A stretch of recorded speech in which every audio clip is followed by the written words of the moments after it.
Let's go, folks. Time for the Gibby Show. How you doing, baseball fans, and welcome to another edition of the Gibby Show, presented by Miller Lite, the official beer of Major League Baseball and the Gibby Show. I'm John Arezzi, this week in New York. Joining me from San Antonio, Texas, the two-time manager of the Toronto Blue Jays, member of the '86 world champion New York Mets, number one best-selling author, and the voice of Gibby, Tales of a Baseball Lifer, the audiobook that's available everywhere. He's the man who always tells it like it is. We got a lot to talk to him about today. The baseball lifer himself, John Gibbons. How you doing, Gibby? Johnny, I'm doing good, man. You're up there in Nuevo York, huh? I am in Nueva York. My nephew's birthday. Also, the Mets are always home during his birthday, so we were at the game yesterday and got to see this phenomenon known as Shohei Ohtani. I'm telling you, he is a unicorn, this guy. Every at-bat, New York fans staring up and cheering him. It was like everyone with their camera phones out. It's something like I've never seen before. Amazing. Yeah, hey, well, the owner there's got the money to sign him. Let's go. Yeah, well, he's got some issues that we're going to talk about a little bit, with the torn ACL and everything now. But he is a phenomenon, and he just seems like the nicest guy. He's just happy out there, and he knows he's going to be a very rich man no matter what happens at the end of the season when he enters free agency. But on the other side of the coin, Gibby, I mean, a lot going on this week. We're going to talk about the Jays and a rough week that they had, and we have a great guest on Gabbin with Gibby, brought to you by Tim Hortons. He's a guy that you've called maybe the best hitter that you have ever seen, and one of the most prolific Blue Jays in their history. Carlos Delgado will be joining us. And then, inspired, as always, by our friends at Miller Lite, we're going to have our weekly roast and toast. But let's get right into the leadoff. Gibby, it was a rough week for the Jays, losing 2 or 3 against Cleveland, 2 or 3 against Baltimore. Now 2.5 games out of the third wild card spot. Are the walls closing in on this team as we head into September? Fair question. They're not. They don't hold down, obviously, that a playoff spot right now as it is.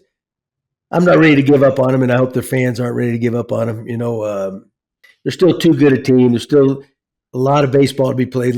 They could run off 20 wins in the month of September. I still hold true. I don't believe Seattle's going to be able to maintain this pace. Look at the Texas Rangers.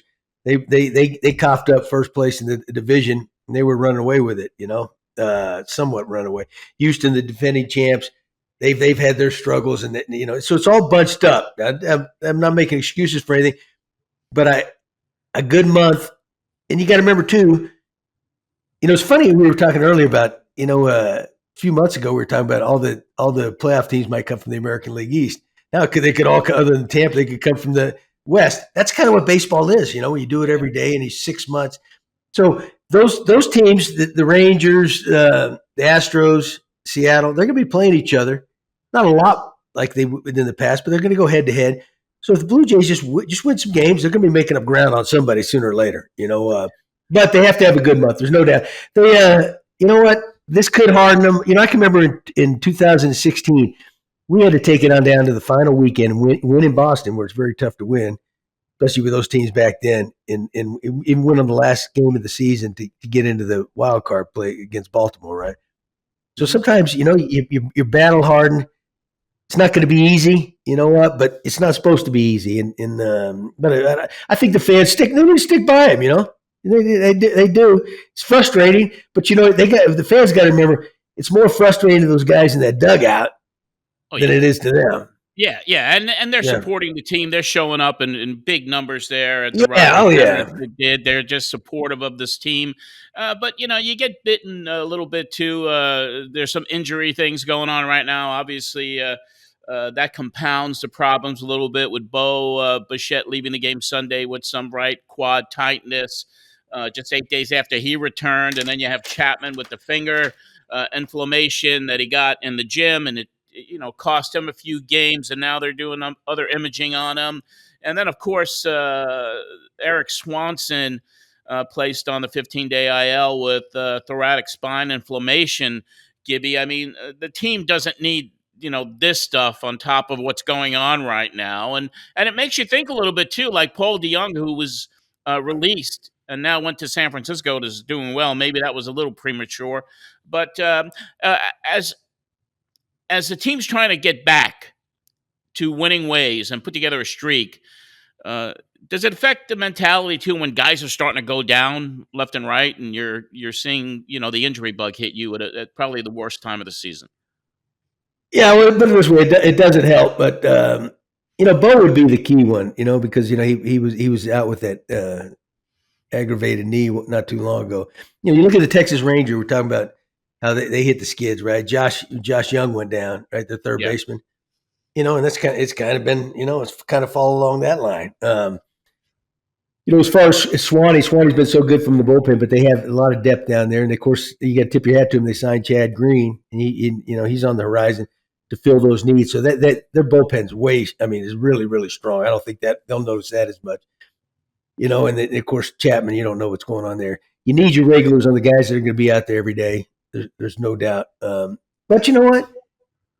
They got a tight club, right? It's a tight knit group. At least it appears to be. They'll rally together, and they'll be, hey, let's go, boys. And it's an opportunity. It's like Schneider, right? When he got called up, right? He got an opportunity, and look what he's doing. Yeah. Somebody will step up. That's just the way it's got to be. Espinal, right? He was an all-star last year. Give him some steady bats. He might have a huge month of September. You never know. That's the beauty of baseball, right? You throw him out there, and I do hope, though. I will say one thing. I hope they throw Davis Schneider out there every day, and at least till he cools off, and ride that pony, man. Yeah, you got to. This kid has just kind of changed the whole dynamic sometimes when he comes up, and he's having a phenomenal beginning of his career, which is incredible. One thing about what's been going on is like manager John Schneider's tone has really changed notably over the last week or so. He's getting more forceful. He's peppering the post-game interviews with, some colorful language, firing a team up. I mean, he's in the middle. Like, he's still a young manager. He's still brand new, really, if you look at it, first full season. What is that time, Gibby? Like, you had to experience it yourself where you're like, all right, I got to start saying, I got to get a little bit tougher. I got to be more animated, maybe. It's just pure emotion. What's your assessment now of how Schneider's handling some of the adversity and as we head into this critical month of September? Managing's a hard job. We all have our different personalities. Even heard Terry Francona talking the other day. This may be it for him, right? Because these jobs are hard and they beat you up, right? And you live and die with the scoreboard. And naturally, the team, they've fallen out of a guaranteed playoff spot right at the moment. There's a month left. The key is you got to be who you are. I've managed for a number of years. I've been a coach and seen other managers. I've been a player, play for many different managers. You want them to stay true to who they are, right? And that's the key. So I think Schneider just needs to, hey, this is who I am. I believe in these guys. Let's go get them, boys. And we'll hold this thing together. But it's easy when you get frustrated. Now there's times you got to snap. There's no doubt about it. But you got to be who you are. You can't become somebody else, or what they see right through that. You're listening to the Gibby Show, presented by our friends at Miller Lite. And Gibby, as the official beer of the MLB, Miller Lite wants to send you to the World Series for the month of August. Visit your local Canadian brew house for a Miller Lite and enter for your chance to win a VIP experience to this year's World Series. Visit www.millerlite.ca/2023 World Series contest for more information. Good luck and enjoy that Miller Lite. Hey, I'll tell you that I don't think that there's a better promotion out there than that, especially if you're a basebal fan, right? Who would want to go to the World Series? Yeah, I mean, that's just kind of a trip of a lifetime and a special time. And all you got to do is down a couple Miller Lights and throw in a Go fill Sign out up the or form on something. the website, and you could be going to this year's World Series. Corner blues, sticky floors, weekdays that feel like weekends. You never forget the way some things taste. Miller Lite, great taste, 90 calories. Tastes like Miller time. It's been a tough week, of course, but everyone talks about the soft schedule, and now that the Jays are hitting this, the schedule has all teams who are under 500. I mean, Washington coming in to finish up the homestand, then they go on the road to Colorado and Oakland, way under 500 for both of them, and then they come home and they play Kansas City. But at this point of the season, Gibby, I mean, does that even matter? Soft schedule, strong schedule, tough schedule, easy schedule? Because now it's crunch time, and does it matter that you have a little bit of a softer schedule going into the last month of the season? Johnny, yes and no, right? There's reasons some of these teams are in the bottom of their divisions and all that, right? Mainly because of the depth of their talent, right? A lot of them are, rebuilding, that kind of thing. But they're still in the big leagues. They're still big league players. And you look at them, they're all those teams are playing pretty good right now. Other than maybe Colorado, they sneak in and win every now and then. Washington's been playing really good baseball. They've been causing some problems with teams out there. Yes. Kansas City's in most of the games. They just got swept out there in Seattle, but they were in most of those games. And then even before that, so Oakland's got enough talent out there. They get, and it all comes down to if somebody pitches well against you. I don't care what the team's record is. It's going to be a tough night. That's just the way it is. So the problem is, I saw some the Texas Rangers, the Houston, and even Seattle. A lot of their schedules are ranked right up there with the Blue Jays, and the toughness of schedule. How they got a statistic or a grade on everything now, right? So bottom line is you can't get caught up in that, although you don't mind seeing it. You might probably tells you you're not going to face as many good starting pitchers out of that group as what is reality in their bullpens because they don't put the money into it, right? Because they're rebuilding. But you still got to go out and beat them. But on any given night, there's no guarantees. Everybody thinks, well, we should.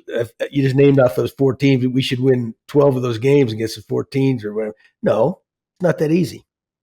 Well, hopefully the New York Mets can help out the Jays this week. I'm here in New York, and they're coming in. Texas is coming in for 3, and then Seattle.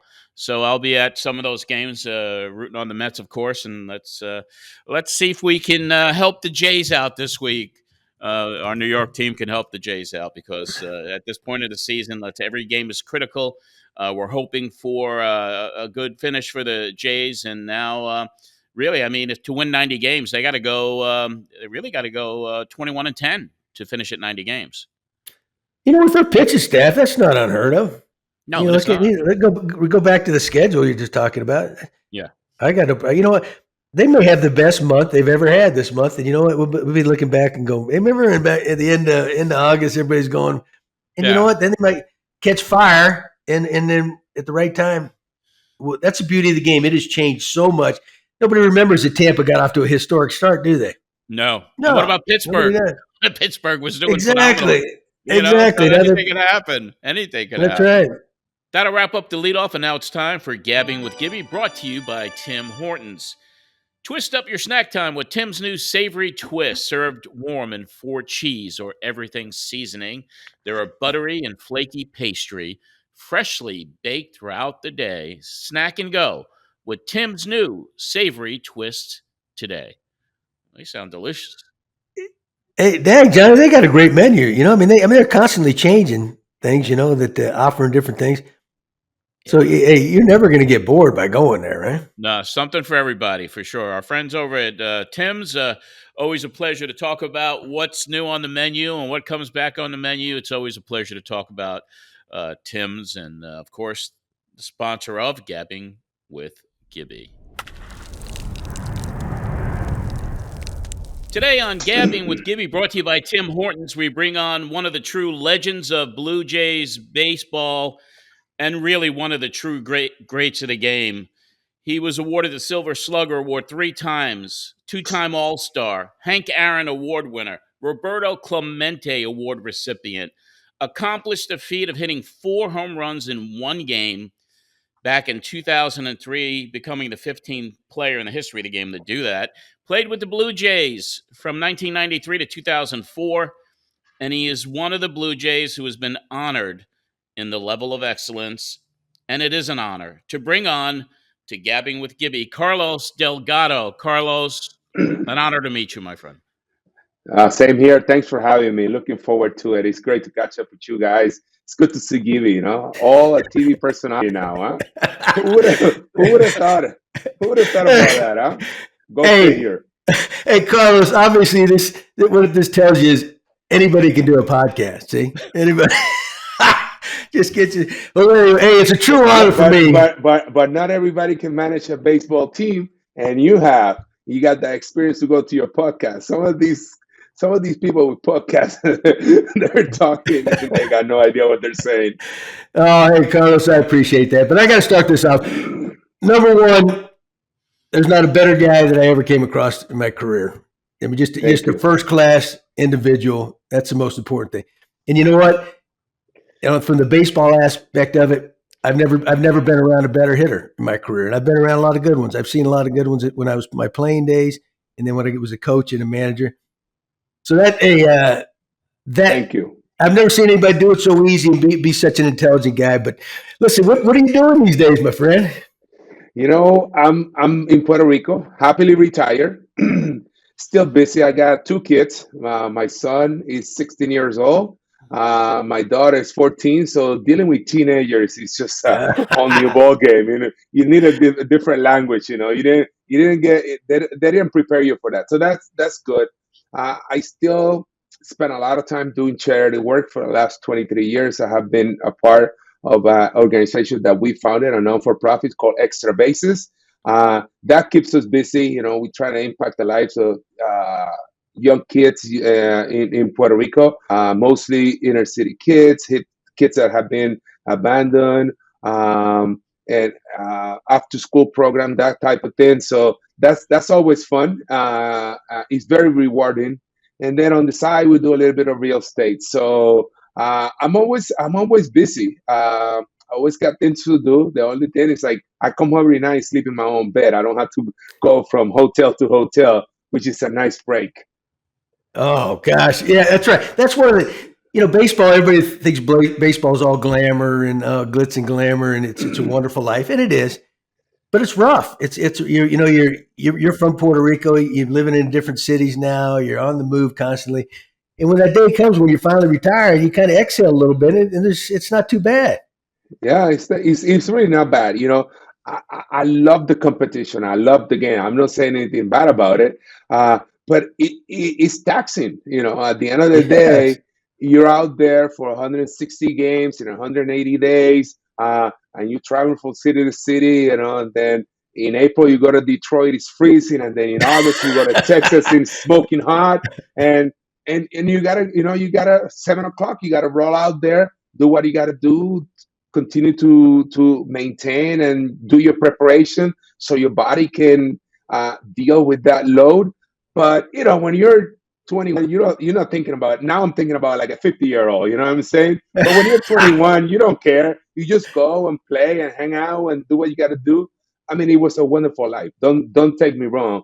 But like you can say, like towards the end of your career, you go like, man, another flight, another hotel. What room am I in? You get that 9-day road trip, with 3 hotels. Like, can I go to the front desk and ask what my room number is, please? So I'm kind of lost, but it's all fun. You run into wonderful people, you get great teammates, and you enjoyed it. I mean, it's a beautiful life, but it's not easy.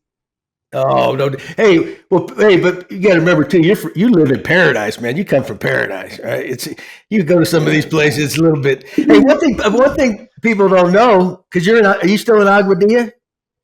I moved that area about 12 years ago. I live in a small town called Dorado, just outside of San Juan.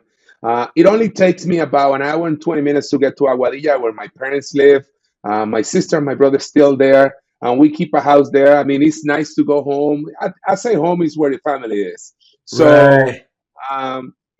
if the kids don't have any activities or anything, we get on a Friday afternoon. We head to Aguadilla, spend the weekend, hang out with mom and dad, and then come back on a Sunday for the kids go back to school. So, and the holidays and stuff, we spend them in Aguadilla. So Aguadilla is still home, you know what I mean?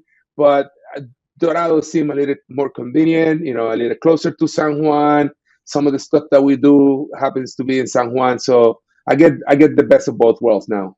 Hey, I've talked to you about this before, but a lot of people don't realize this. I lived in the Aguadilla area in 1960. I was born in 62. My dad was in the Air Force. He was stationed down there. Yeah, right. Yeah, in Aguadilla.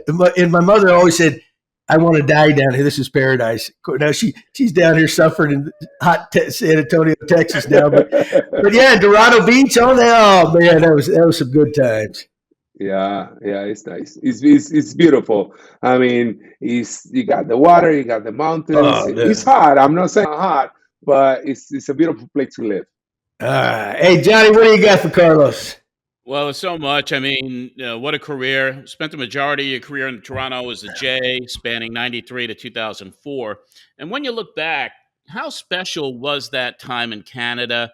And do you wish that you could have spent your entire career in Toronto? You know what? I always say Toronto was, and it's like a second home to me. This is the team that gave me an opportunity to break into professional ball. And if you look at my career, you probably say, "Oh, this guy had a good career, blah, blah, blah." Well, I got sent down a couple of times before I established myself. I switched positions 2 times before I established myself. So I got called up in 1993. I cut 1 game. Then in 94, I made the team out of spring training playing left field, which I never played left field before. Good thing I could hit. And then I got sent down. That's the year of the strike. And then I come back in 95. I'm a part-time DH while I transition to first base. So I will always appreciate the organization for being patient with me, for giving me the opportunity to establish myself. Yeah, from 1996 on, I was able to get better at first base. I was able to establish myself as a hitter, so I kind of earned it. And then, obviously, the relationship that I developed over those 10, 11 years with the fans was fantastic. I think Toronto is a wonderful place. I still enjoy it, my visits there. I still have good friends there. So, in an ideal world, you say, yeah, it would have been nice to play there my whole career. But, sometimes things change. I had the opportunity to go to New York, which is a great venue. Gave me the opportunity to be in my first playoffs in 2006. You playing in front of a crowd with a lot of passion, drive. Oh yeah. I'm looking for the right word. How do you compare the fans in Toronto? How do you compare the fans in Toronto to those in New York? Like I said before we started, I was at every one of those playoff games in 2006, and I was at Citi Field yesterday. And the passion of the fans in New York and the passion of the fans in Toronto. What's the difference between the two fan bases? John, I wouldn't say that the fans in Toronto are not passionate. What I would say is the intensity. For some reason, the New Yorkers are a little louder, and they might be a little rougher around the edges, which is okay. You know what I mean? It's just they want to win. They know the game. The expectations are high. Especially for the Mets, like across town, you got the Yankees. They got 26, 27 championships. I don't even know how many. But you got the Mets, and like more blue collar. So I think the intensity and the noise is a little different. I'm not saying that they're either more passionate than the Blue Jays or anything else. I'm just saying that it's different. They're a little rougher, Canadians are much more polite, Hey, I'm going to say it for you. They're miserable up there. I've been there. But I got nothing to say about the Blue Jay fan base, because you know what? They Oh, welcomed me, they supported me, they made me feel like home. yes. So it was a lot of fun to get out there and try to put on a good show for them. And What was your best? Carlos, when you talked about when you started out, you position change and all that. In 1992, were you in Dunedin? You were in Dunedin. You were a catcher. Correct. Was it 92 that because that was my first job coaching. I was with the New York Mets as a roving catch instructor, and I was down in St. Lucie watching the Mets team, and they were playing Dunedin. And I'm watching. And you're back there. You guys on the fast. Dang, this is a big dude back there, right? And then I saw you come up. Then like 2 at bats, I think it was. You whistled a line drive. Those fields in Florida, the spring training fields are big fields. They're big. Oh, you whistled a line drive off the left center field wall, and I'm going, you got to be kidding me, man. And then I think you hit one at the same spot, but to right, you pulled this one. And honest to God, it crossed my mind. I said, this guy, you better get him out from behind the plate, man. You better put him at first base or something. The guy swings a bat like that, it's like, golly. So that's where, hey, you didn't know I was so smart, did you? I know. You should have told me. You would have saved me a couple of years of my career. Exactly. Everything happens for a reason. It's okay. That was a fun year in the Florida State League. I would say that was the year that I kind of got to know myself a little better as a hitter and develop power. Because before that, I played like South Atlantic League and stuff. I was learning how to hit, but I didn't have that power. So I kind of started to understand that I didn't have to pull everything, stay inside the ball, and I was able to drive some balls to the opposite field. And I think that's the key for a hitter. Once you realize that you can go oppo, you don't have to pull everything. So it opens up a lot. You can see the ball longer. You don't have to feel like you have to cheat to get to the fastball. And I think that was the turning point. Obviously, minor leagues and the big leagues are a little different, but I think it's important for hitters to get to know themselves all the time. And I think that process kind of clicked in 1992 in a Florida State League. From there, I was able to be more consistent with my swing. Obviously, when you get to the big league level, you continue to refine your swing, your approach.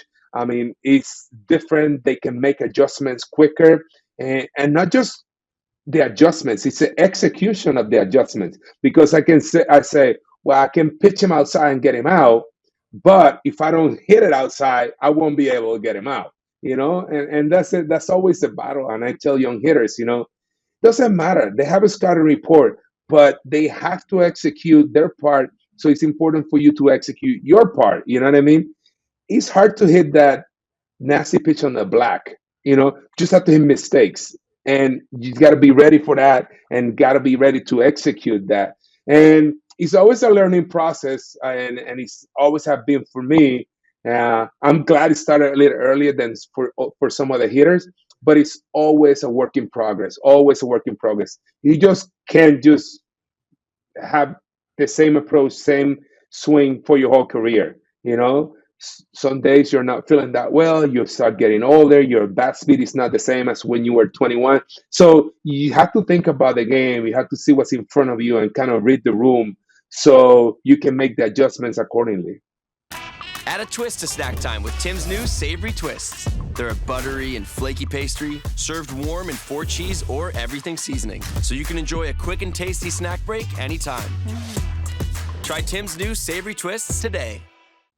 Yeah, Carlos, you were a career 280 hitter, power hitter. I mean, it's hard to find guys that hit 280 in the game. I'm embarrassed to say that now, Gibby. I can't say 280. Nobody cares about average anymore. Yeah. Nobody cares about RBIs. I'm embarrassed to say my numbers.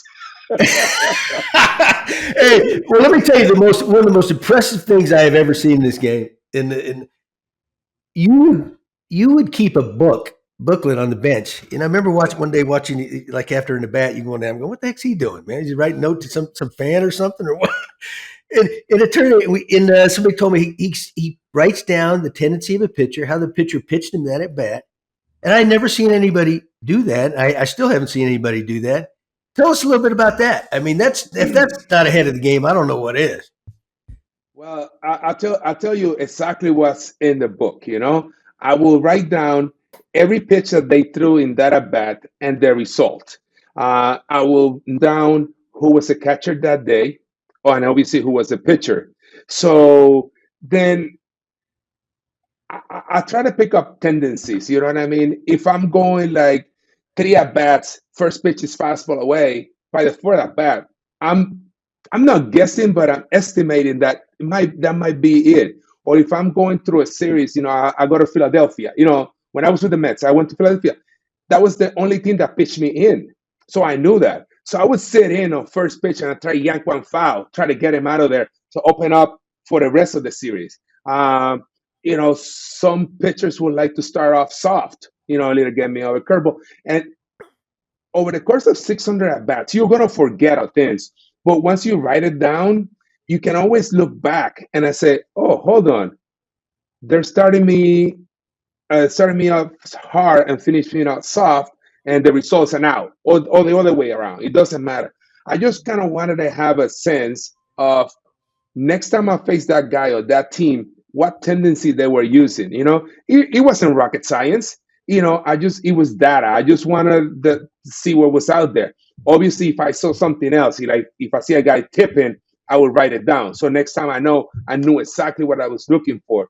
If we can't do that no more, but if we got the guys from second base, if the catcher was lazy and say he's second sign for 9 innings, next time you see it, you start looking for second sign, things like that. So I don't think that the actual note of one game, it was anything magic. It was just the information you got out of the book. You know what I mean? And that's what I was looking for. I was looking for tendencies. I was looking where I was successful. I was looking, whatever edge that will give me, because, okay, we get a scout report, and then you get left-handed hitters and right-handed hitters. So it's a left-handed David Ortiz or Andy Chavez. So it was more personalized for me. Now they got a lot more information. You can plug in your name and it will give you like a customized scout report. But back when I was playing, it wasn't as sophisticated. I mean, it was still good, but I wanted to know how they were pitching to me. Hey, you were analytics before analytics, CD. I was a good analytics. They got like 4 different alphabets that I don't understand now. The game has changed. The technology is changing, and I think information is good. But I think the most important thing is what do you do with that information. Right. At the end of the day, I can spell out all these numbers and all these stats and all these formulas, but if they don't mean anything to me, I mean, what am I going to do? Also, another thing, especially when I talk to younger guys, I say, okay, from those numbers that you have, what do they help you during your swing, and what is the result of after you hit the ball? You know what I'm saying? Exit velocity, exit angle, yeah, it's good to know, but how do you make it that your angle is more consistent? Like if my exit velocity is 105 at 30 degrees, of course it's going to go out, but how am I going to get there consistently? Right. And how do I know my swing that it works, not necessarily in what is normal for the game? You know what I'm saying? Because every swing is different. I love information. I love to know, but also how much can you process? If you get a really smart guy, you give him a bunch of information, it might be good. But if you manage some guys that can't read. We play with guys that could not read or write. So what are you going to give him? Give him 10 pages of scouting report? So it might as well be in Chinese. So exactly. I like to be careful. I do have a great deal of respect for the game. I got a great deal of respect for the information. But it's what do we do with that information, and how does it make me better? Right. Well, hey, I'm going to throw some numbers at you. Said we just mentioned a minute ago. I said 280, which guys would die for being 280, but that doesn't matter in the game anymore. Or RBIs, right? For some reason, the big argument as well. It's a product of opportunities. No, yes, maybe you're hitting the middle of the lineup, but you're hitting there for a reason. but you're not going to take some little short second baseman and hit him and clean up and give him more opportunities to drive in runs because he's not going to do it like you could do it. So anyway, that's Mark. All right, here we go. The numbers that matter in today's game, right? On base percentage, big, right? Yeah. Your career on base was 383, right? 380 by the league standard is incredible, right? That's the top of the line. You exceeded that. 383. Okay. That's your career, 17 years. Slugging, the other big one, yours is 546. 550 is the top, right? Incredible. Okay, so put those together and you get the OPS, which is the big one, 929. 900 is like, wow. Okay. All right, 17 years of that, big man. You know what? You belong in the Hall of Fame. There's no question in my mind. I think it's coming. Maybe you should call Cooperstown, put in a good word for me. I guess some people didn't like me enough. I got less than 5% first time around, but I'll tell you one thing, and I don't want to get off subject here. There's one thing I'm very proud of, Gibby. I think the Hall of Fame is the greatest honor. You know what I'm saying? But what's really important to me is that I was able to go out there year in and year out and be respectful, be honest, be a good player, trust in my preparation, and I play with passion. At the end of the day, I can put my head on the pillow and sleep like a baby because I can look back and I say I did everything that I could in order to have a good career, respect the game, respect my teammates, and respect the fans. So sometimes I wonder, I look back, I say, man, was I that bad that I got 3.5% first time around? And then I'm going like, whoa, okay, maybe I get another chance. You never know. Oh, you're going to get that. 473 home runs. Hey, the veterans are going to put you in there. The guys that play the game and the managers. That you know what? To me, that's who you want putting you in if you want to know the truth. I mean, the guys that That would be great. Your peers. That would be a great, an awesome recognition. So we shall see.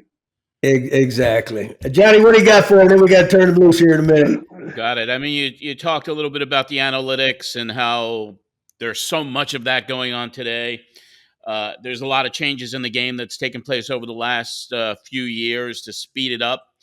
Do you watch much baseball today? And second part of that question would be, what do you think of all the changes that are going on in the game today?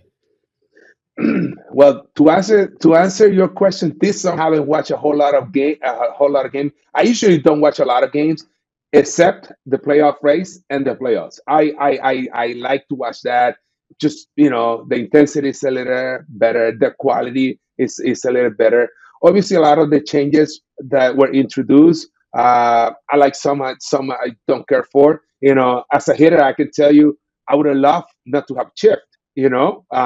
But it was there when I was there. Now it's not there. As a first baseman, I'll tell you, I would appreciate the bigger bag, from a safety point of view. We all like a faster paced game. I mean, is the pitch clock at what it is it perfect? We don't know yet. We're about to find out, especially in the playoffs when guys start shaking and say, "What do I throw now?" Because you hate to lose a game on a ball because it was just took too long. I think there's some beauty to the game. Obviously, you don't want to play behind the energy soccer that takes a minute and a half between pitches. But it's 20 seconds too quick. We don't know. It's weird to me to find that guy on second base in the 10th inning. We like, I don't know, maybe that's because the Little League rule. That's the Little League rule. Yeah.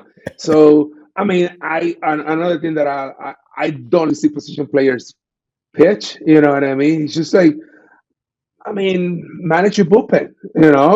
Get your starters to get you in the 5th inning. And there's days that are going to be not great, but suck it up. Send somebody down, call somebody up. I mean, it's easier for me to say it from my couch, but we didn't see that. You know what I mean? It's like almost like every other day you get a position guy throwing 45 miles an hour, throwing softballs out there. So I don't think it's great for the game. Maybe fast, but who wouldn't watch that? Um, Having said that, I love baseball. You know what I mean? I think it's just a beautiful game. I think it's a perfect game. Everything about it is just such a challenge, and times change, things evolve, and we got to get used to new things. Sometimes we're a little bit reluctant to change, and sometimes you just have to give it a try. But they have to kind of grow on you, and then some things that you feel strongly about it. That until they prove you wrong, you won't believe it. But uh, this time of the year, things start getting excited. Wild card race, the playoff race, and the actual playoffs. So I will definitely watch a little more. Yeah, I got one final question for you, and then I'll turn it over to Gibby. What's your favorite memory of Gibby, or any stories you could share about the time you guys were together? I'll tell you one thing. I love talking Gibby at first base. When he was my first base coach, I got to first base. I I took my held your batting gloves gloves. on. I get, I handed my batting gloves and in that little moment, we talked about what was going to happen next at bat based on what just happened. And I love the fact he was so positive that I know you're going to get him. You know what I'm saying? And sometimes that's what you need. You need your coach to believe in you, to tell you, yeah, you can do it. So I love his spirits. He's always in good spirits. Good energy, laid back. So I enjoy the time that I spent. I didn't spend a whole lot of time with him as a manager, but when he was my coach, we had some interesting conversations over there at first base. And Carlos, I was like the only, we used to call that the first base coach the get back coach because all we do is go get back, back, back, back, back. But usually that first base coaching job is saved for some ex star player in the game, right? You see all the names on the back, and a lot of these guys were great players coaching first. I was like the only guy out there that wasn't that guy, and people going, "Who the heck is that?" But I got to tell you what, and I want you to comment on this. We're going to let you go. I was sitting over there at the first base coach the night you hit 4 home runs. Mhm. Right? Most incredible thing I've ever seen. It's like, gosh, dog, are you kidding me? It's like, tell us a little bit about that, will you? Well, I'll tell you one thing, Gibby. That was a special day, and I'm gonna try to make a long story short. That day I was sick as a dog. I went out for batting practice, took 2 rounds of batting practice, and went back in. I was on meds because I had a bad cold that day. So I remember going to going to the room, got my medicine, laid down, and I told our trainer, say, wake me up at 6:50. All I have to do is put my pants on and get my shoes on. And sure enough, I was there, and I kept telling myself, Gibby, don't try to do too much. Just make contact. Jorge Sosa was pitching for the Devil Rays. Right. So going in, I had all his pitches. Like the second home run that I hit off Jorge Sosa that day, he made 4 home runs in a row. The previous 2 at bats, I hit home runs off of him. Oh. So not in that game, obviously, but my previous at bat, I had hit home runs off Jorge Sosa. So first at bat, I see a fastball, boom, got him. And then I kept telling myself, don't try to do too much, nice and easy. Second at bat was a changeup, home run. I'm like, okay, don't try to do too much. Don't try to do too much. Then I'm facing Kennedy, the left-handed. I'll tell you one Yes. thing. That guy owned me. He used to throw me sinkers down and in, ground ball to second, ground ball to second. He hung me a curveball. Boom, got him. Talking about mistakes. And I'm going, now, from that moment on, I don't remember nothing. I don't remember running the bases on my 3rd home run. I was using La La Land. 4th home run, Lance Carter. And this is changeup master. He wasn't going to fool you. So I sat on a changeup and got him. I don't remember flipping the bat. I don't remember running the base. I don't remember nothing. But I'll tell you one thing. Special day, all these, whatever, congratulations, phone calls, interviews, blah, blah, blah. Next day was like 2 hours later. got to the ballpark, 0 for 4. Nobody talked about the 0 for 4. That was the first 0 for 4 ever. It's a crazy game. It felt like game was over, 4 home runs, put your head on the pillow, woke up, and 0 for 4. All evens out at the end. And plus, you were sick as a dog too, man. Oh man, I didn't know all that, man. That is so awesome. But Carlos, listen, pal, we sure appreciate you taking some time to come on our show here. Gibby and John, thanks for having me. It's always nice and spending some time, talk a little baseball, talk a little smack. I wish you the best. I can always say, it is a great pleasure. Yeah, and you know what? Hey, they don't come any better than you, my friend. And we'll see you down the road. Thank you, for sure. All right, pal. Thank you, Carlos. Take care. That wraps up another Gabbing with Gibby, brought to you our friends by Tim Hortons. And I tell you, another one, John. I mean, what a classy guy. First and foremost, Carlos Delgado. Classy guy, great storyteller, very passionate. And, John, you just outdo yourself every week with the guests for Gabbing with Gibby. And this one was really special. John, he's just, Carlos has always been one of the good guys, right? Very intelligent. Got his life together, put it that way. Yes. But, that's the most important thing about who he is. But then, he was a tremendous baseball player, right? And he deserves to be in the Hall of Fame.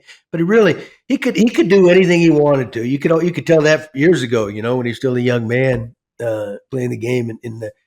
He talks about the charity work he does because he cares. He cares about everybody. And one of my all-time favorites, no doubt about it. Hey, best hitter I ever saw.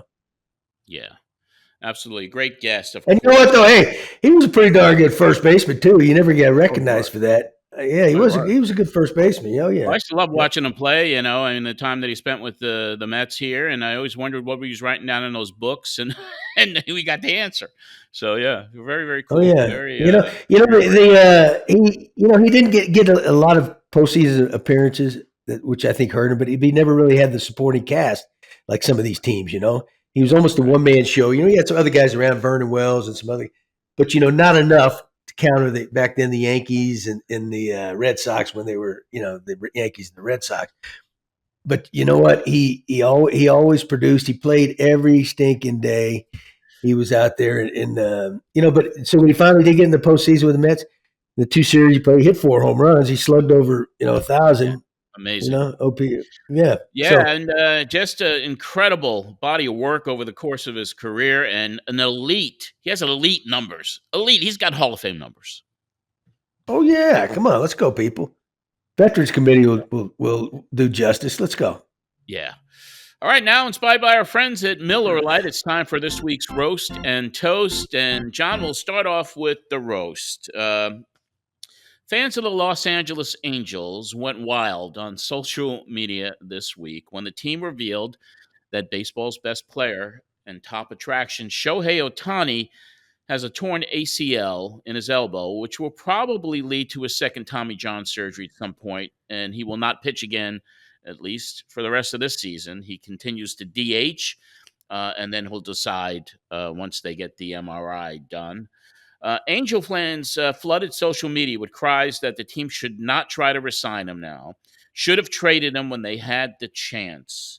Now, with all that Ohtani has done, not just for the Angels over the course of his time there, but for the game of baseball, this was really not the right way to show your gratitude towards this once-in-a-lifetime athlete and someone who's represented the game so well. So, Gibby, for this, we roast the fans of the Angels. Yeah, Johnny, they're just angry right now that he may not play for him again. But I don't think you heard anybody screaming and hollering when they were, they held on to him and they thought they had a chance, and they made a lot of trades just to try to, to bolster their chances of getting in there. But really, I mean, it's common knowledge that the owner out there, he loves star players, and there's nothing wrong with that. And he's got no problem paying people, and he didn't want to let him go, obviously. So that's professional sports. Sometimes you're damned if you do, you're damned if you don't. We talk about like in the yesterday's Blue Jays game. whether you bunt or hit away 3 over some. Sometimes you're damned if you do, you're damned if you don't. Your best moves sometimes backfire, and your worst moves just come out smelling like a rose. You never know. But so bottom line, if you end up winning somehow, you get in there, all's forgotten. But if you don't, you better have some thick skin. Yeah, that is very true. And any of the other 29 major league teams would certainly welcome Ohtani, even if he was one-dimensional rather than the two-dimensional player he is, because he's still going to be an elite hitter regardless. But we're going to toast very special team. The 2023 Little League World Series wrapped up this past weekend in Williamsport, Pennsylvania, with California winning against Curacao of the Caribbean Islands with a walk-off home run by a dude. His name was Louis Lapp. He hit 5 home runs in the series. He's over 6 feet tall. Final score 6-5. It was the 8th Little League World Series title for California, the most of any state since the championship game was introduced in 1947. So for this, Gibby, why don't we toast the 2023 Little League World Series champions, California? Johnny, I was watching that game, and I turned it in at the time. It was like, I think the 4th inning, maybe going to the 5th inning. And California was up 5-1. And Curacao, a guy comes up bases loaded, hits a grand slam to tie it, right? Now I'm thinking, well, how many innings do they play here? I thought it got to be 7, right? But I guess it's just 6. So I flipped around. I come back to there, but I'm still thinking, well, they play 7, and for some reason it was muted on my TV or something. So I see the coach talking to this big old kid. I go, dang! And then they flashed on there. Had the most home runs in the tournament this year. Mm-hmm. He steps in there. The guy threw one in there. Great swing too, man. He pulled them hands in, and I tell you, talk about, who knows? This kid may not play baseball is professionally, or he may not even want to. There's nothing wrong with any of that. But he's going to go down in history. He's going to remember that, and his teammates, and that's going to be shown like all those great highlights. It may not be shown like Batista's bat flip, but it's going to be shown. Yeah, I invite everybody who hasn't seen it yet to go on YouTube. You can find it there and everywhere else, even the MLB.com app. I mean, what an exciting moment for California, and what a great walk-off, and what a great call by the announcers as well. So we tip our cap, and we toast, once again, the 23 Little League World Series champions. Corner booths, sticky floors, weekdays that feel like weekends. You never forget the way some things taste. Miller Lite, great taste, 90 calories. Tastes like Miller time. Gibby, that'll wrap up this edition of The Gibby Show. For John Gibbons, this is John Arezzi. We'll talk more baseball with you right here next week. Have a great week, everyone, and go Blue Jays.